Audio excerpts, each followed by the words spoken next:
তো শোনা যায় নাকি লক্ষ্মীকে শোনা কথা এখানে রাত্রিবেলা থেকে শুরু করে মানে সন্ধ্যে হওয়ার পর থেকে এখানে নাকি অনেক ধরনের মানে ভূতের কিছু পরিবেশ সৃষ্টি হয়, এখানে নাকি অনেক কান্নার আওয়াজ শোনা যায়।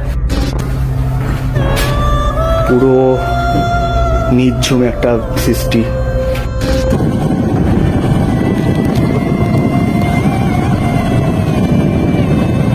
সত্যি একটা গা ভারী করা পরিবেশ কিন্তু এই ট্রেনের ভিতরে সৃষ্টি হয়েছিল, যা আমি নিজে অনুভব করতে পারলাম।